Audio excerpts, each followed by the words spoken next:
Yeah, we get a lot of patients that speak to us about menopause, especially when we're doing a smear. At their smear appointment, they ask lots of questions of that, but a lot of them sound quite scared about it. So it's great to be able to spend time with them and tell them exactly, what's to expect, but also to try and dispel some of the myths, because a lot of people are quite fearful of what's ahead. They've heard their friends talking. Yeah, I definitely agree. I've seen patients and friends' discussions there. There's a lot of fear and worry around it. It's a natural part of a woman's life cycle, and we need to, I think there's lots you can do to arm yourself with information and make it easier for yourself. But maybe people don't know where to go for that information, and they're not sure what can be done to help various symptoms. Yeah, they always think they've got to go to the GP as well. They always think they've got to go for a blood test to check to see if I am menopausal. But it's good to be able to explain to them that, it's a part of your life that happens to everybody, all women, eventually, and able to say to them, well, it's a time that can start early for some and a bit later for others. And a blood test is not always the answer to know exactly if you're going through menopause, because the symptoms can start very early. Yeah. There's some women that have them, quite early on.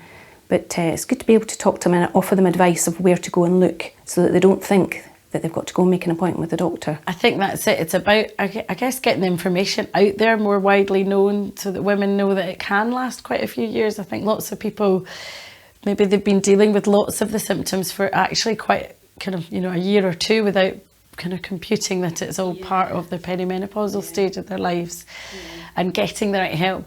Another big thing I know we've talked about is maybe not share. Maybe there's a bit of a kind of embarrassment around it, and they maybe don't share with friends or colleagues, or particularly their partners at home.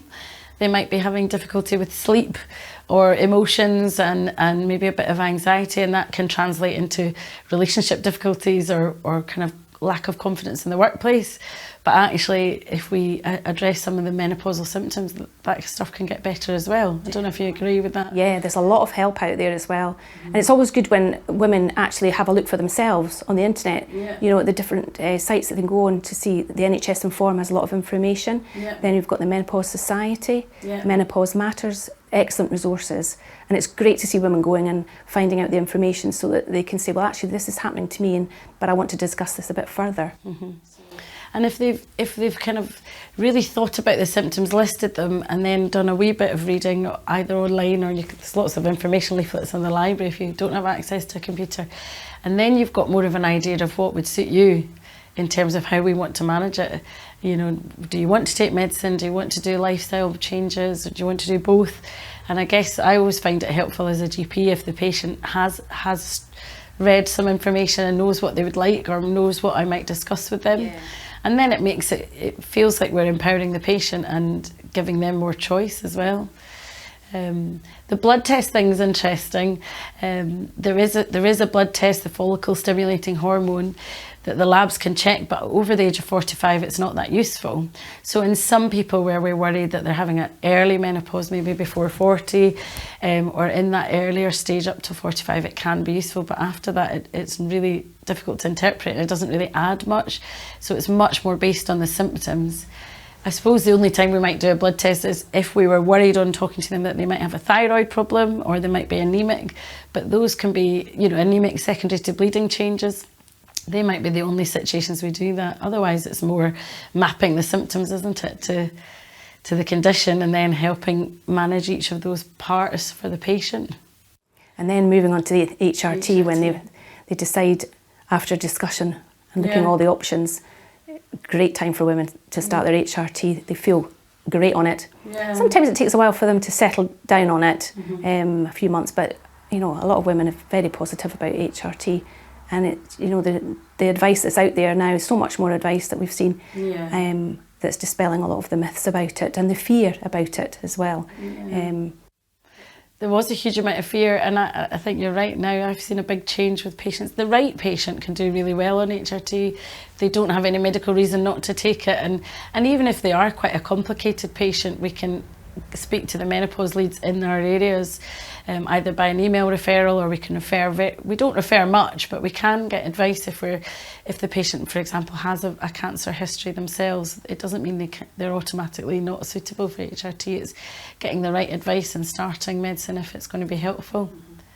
There's definitely less fear around it, I think, in the media, but patients still have a lot of questions, don't they? And it's nice when you get someone started on it and it is helpful and they feel much better. Once they're on it, we do monitor them, don't we? We check in with them maybe after 3 months, and if it's working well, at least once a year we'd check in with them and check their blood pressure and things remains good. And perhaps you see more of that at the kind of, like you say, at the smear appointments and things, and they're reporting how they're feeling on different medicine. A lot of lifestyle things you can do. Yes, lots of lifestyle advice. Usual, you know, weight loss, diet, exercise, stop smoking, cut back on alcohol, but there's lots of holistic remedies that you can get as well, plant estrogens and various supplements. And so I guess it's dependent on the patient whether that'll work for them. Certainly the lifestyle, diet, exercise is always something we'll mention. So phoning up for an appointment at whether it can be quite easy in a way, by asking reception if one of the doctors or the nurses has a special interest in menopause and had some experience, they could ask to make an appointment with them. That's always helpful, getting to the right person at the right time. And reception often know their team pretty well and who's got an interest in it, and certainly doing a bit of reading and research before that appointment so you know what you want is brilliant, is super helpful. So there's lots of help and information available out there, and the more you know, the better your experience. Absolutely, menopause is a natural part of every woman's lifespan, and we just want to try and help as much as possible with the right information.